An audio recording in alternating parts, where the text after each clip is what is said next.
This is 2.1, graphing quadratics in Vertex form. So let's start by graphing a quadratic equation and see how it's different from an absolute value equation. So I'm going to start by plugging in some x values into our function f of x equals x squared. So I'm going to start with -2. If I plug in -2, I get -2 squared, and -2 squared is 4. So that gives us the point -2 comma 4. I'm going to do the same thing with -1. So I'm going to do -1 squared. -1 squared is 1. So I'm going to get -1 comma 1. Same thing with 0. 0 squared. And I'm going to get 0 for my x, 0 for my y. Then I'm going to have 1 comma, or 1 squared. So 1 comma 1. And then 2 squared. And I'm going to get 2 comma 4. So let's plot those points. So I'm going to plot -2 up 1, 2, 3, 4. There's a point. -1, 1. 0, 0. 1, 1. And 2, 4. This graph has some symmetry around the y-axis. You can tell because we've got some points that are the same distance side to side from the y-axis. This graph, when you sketch it, is not going to be straight lines. If you try and graph with straight lines, you're going to miss that third point. So what we do is we connect it with what's called a smooth curve. This smooth curve has a special name. It's called a parabola. Okay, it looks like parabola, but it's parabola.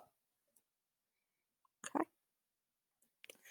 Let's see what happens to the graph when we put a negative sign in front of it. So when we put a negative in front of it, we're going to have negative parenthesis -2 squared. And that's going to give us the point -2 comma -4.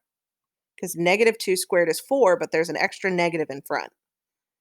So then we're going to do -1 squared, which is going to give us -1, 1. Oop, -1. Whoopsie.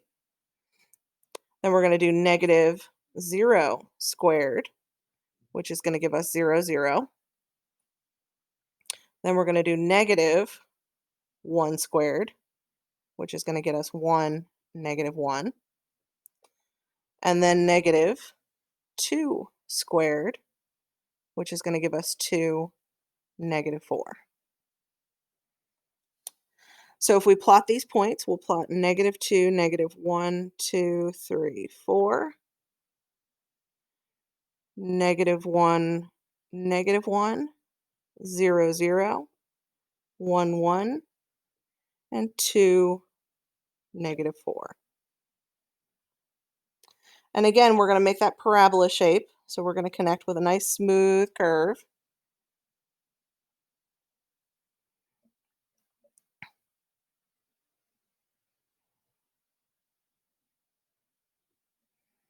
And there we go. So that negative sign flipped it upside down. That negative sign, just like it was for absolute value, is a reflection.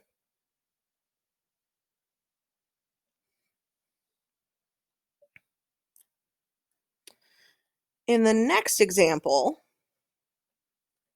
we're going to pick our own x values. And so this time I want to look at the shift in this graph. And the shifts that we have in this graph are the exact same type that we had for absolute value. It's just that instead of having absolute value bars, we have parentheses. So this +3 is a shift up 3. The -2 is a shift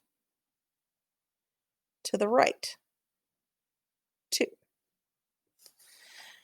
So if we take that first graph that we drew that had a vertex at 0, 0, and we shift it up 3, 1, 2, 3, and right 2, our vertex is going to be right there. That's the point that I want at the center of my table. So this is going to be my vertex. So I want the point 2, 3 to be at the center of my table, which means the x value is 2, the y value is 3. Then I'm going to pick two numbers that are less than that, so we'll pick 1 and 0. I'm going to pick two numbers that are bigger than that, 3 and 4. So then I'm going to start with 0. I'm going to plug 0 into my function. So I'm going to do 0 minus 2 squared plus 3. So that's going to get me 4 plus 3, which is 7. So 0, comma 7. Then I'm going to do the same thing with 1. I'm going to do 1 comma 2, or 1 minus 2 squared plus 3. So that's going to get me negative 1 squared, which is 1 plus 3 is 4. So 1 comma 4. I'll do the same thing with 3. We'll do 3 minus 2 squared plus 3. So that's going to be 1 plus 3 is 4. So 3 comma 4. And then 4 minus 2 squared plus 3 is going to give me 4 comma 7. Okay. And if you notice, there's some symmetry, some symmetry in the numbers that we have here. We have the 3 in the middle of our vertex here, but then we have a couple of 4s, and then we also have a couple of 7s. Okay, so if you put your vertex in the middle, you should always see that symmetry. So let's plot these points. So I'm going to go up 1, 2, 3, 4, 5, 6, 7, and plot the point 0, 7. Then I'm going to plot the point 1, 4. Then I'm going to plot the point 3, 4. And I'm going to plot the point 4, 7. So again, we've got that nice symmetry. And I'm going to connect with a nice smooth curve. Okay.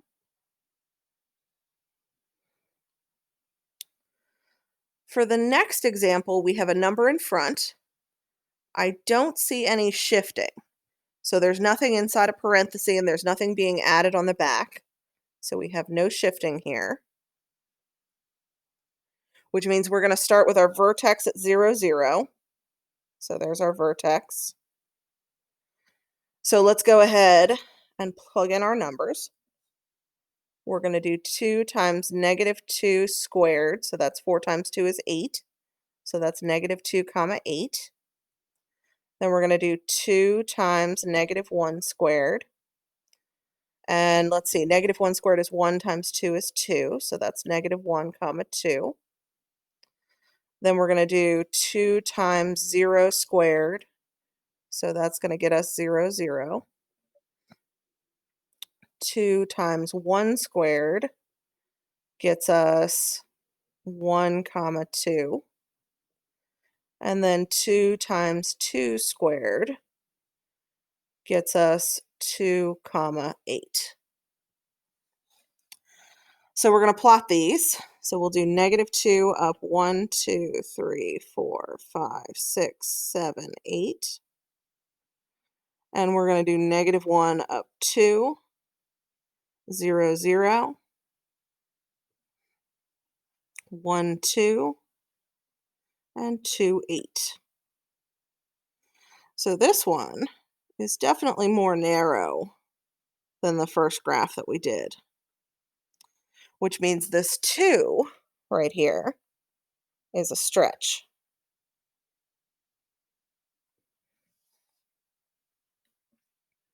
Okay. Next example. I don't see any shifts. I don't see any pluses and minuses. So we're going to say no shift. Let's see what that 1/2 does. So our vertex is going to be at the center here because we don't have any shifts. It's going to be at 0, 0. So we're going to do 1/2 times, oops, sorry, not 1/2. Oh yeah, we're good. I was right. 1/2 times negative 2 squared. So that's going to get us the point negative 2 comma, let's see, negative 2 squared is 4. 4 times 1/2 is 2. So negative 2, 2.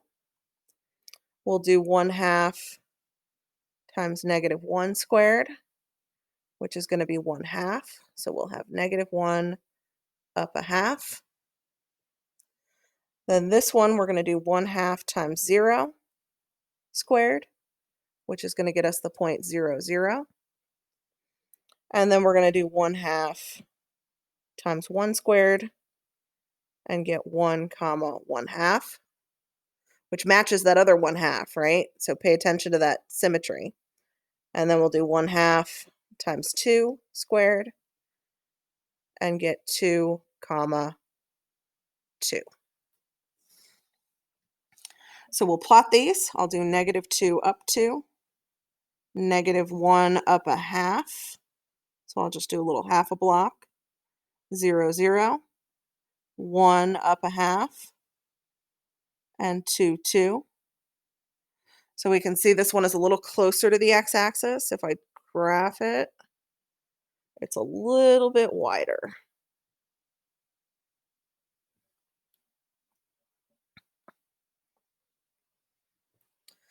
So what we've seen here is what's called vertex form. And vertex form is what we dealt with when we were dealing with the absolute value graph too. In vertex form, you've got a number in front, which we highlighted yellow in one of the sections that we were covering, a number h, and a number k. So the A does a couple of things for us. The A gives us a reflection if it's negative, and it gives us a stretch if greater than 1, and a compression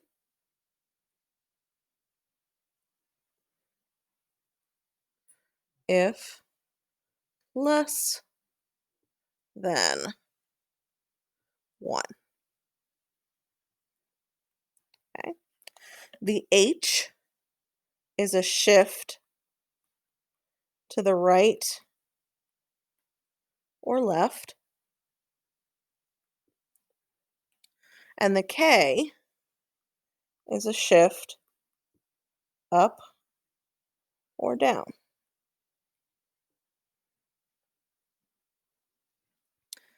So keeping that in mind, let's look at the next example and see if we can graph these without a table. So what I see here is I see this -2. That's a shift down. The +1, because it's positive, is a shift to the left. And the 3 is a stretch. So I'm going to start by finding the vertex. The vertex is going to be the numbers for the shift left and the shift down. So I'm going to use opposite the sign I see for the shift left, so -1. The shift down is going to be the -2. So I'm going to go left 1 and down 2. From there, the stretch is almost like a slope, but we can't do it more than once because remember the parabola bends. It's not a straight line. So what I'm going to do for my stretch is I'm going to go up 3 and over 1, and I'm going to do that in both directions. Gets me a nice skinny little shape, and I'm going to connect with a parabola. Okay, be careful, don't make those straight lines. Should be curved lines. And the minimum is going to be the y value of the vertex, which is at -2.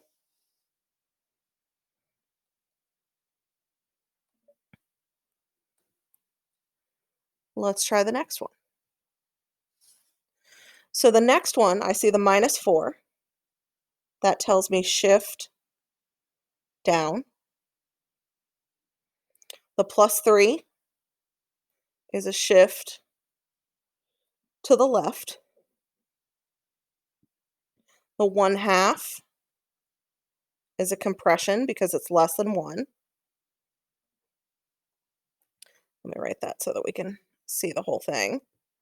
So we'll say compression. And the negative sign, that's right there, is a reflection.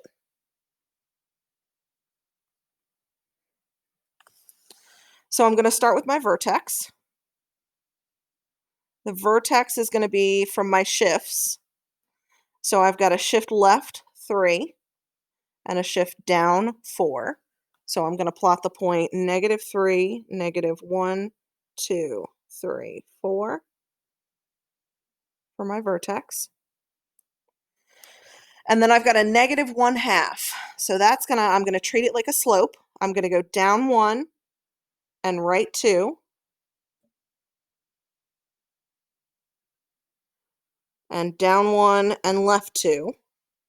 And then I'm going to connect all of that. Whoops, I went 3. Let's try 2.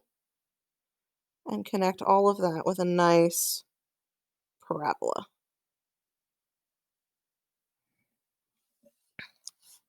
And then this one has a maximum. The maximum is going to be the y value of that vertex, which is at -4.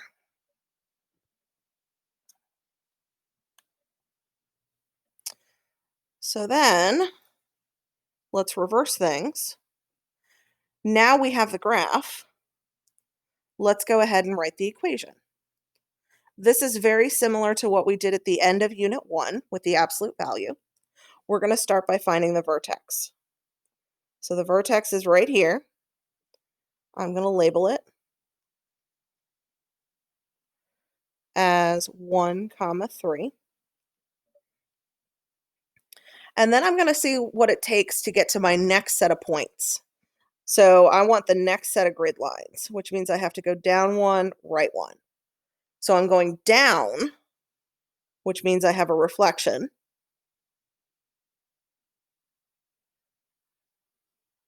And I'm going 1, which means I don't have a stretch or compression. So my equation is going to be negative parenthesis x minus the 1 from up here in my vertex. And then I'm going to do plus 3 from the 3 in my vertex. Okay, so the negative for my reflection, whoops, I should use a different color. I'll use blue. The negative from my reflection, the 1 from my vertex, the 3 from my vertex. And the maximum is going to be the y value of my vertex, which is 3. Let's try another one. So in the next one, I'm going to find the vertex. So this time the vertex is at the bottom. And that vertex looks like it's at -3, -2. It's opening up, so I don't have a reflection. But when I look for my next set of points, if I go up 1 over 1, I'm not on a grid line. So I'm going to try up 2 over 1, still not on a grid line. Up 3 over 1, there we go. That gets me to a grid line. So I went up 3 and over 1 to get to that grid line. So that means I have a stretch by a factor of 3. So I'm going to say y equals, I'm going to put that 3 from my stretch in the first place. Then inside my parentheses, I'm going to put x minus -3 and square my parentheses. So that minus -3 comes from my vertex. And then I'm going to put -2 as the y value from my vertex. Because the parabola opens up, we've got ourselves a minimum at y equals -2. Let's try one more. So for this one, I'm going to start by finding my vertex down here. So that looks like it's at 2, -4. Then I'm going to look for the next number up. So I'm going to go up 1 over 1. Well, that didn't hit a grid line, so I'm going to try again. I'm going to go up 2 over 2. Okay. So up 2 over 2 is interesting. I also could go up half over 1. Okay, so when you go up 2 over 2, that's going to be a compression of 1 half. Okay. And that one can be a little tricky to find. So I'm going to say y equals 1 half. And then I'm going to say x minus 2 squared minus 4. So the 1 half comes from the compression. The 2 is the x coordinate of my vertex. And the minus 4 is the y coordinate. Which means my compression, or my minimum, is -4.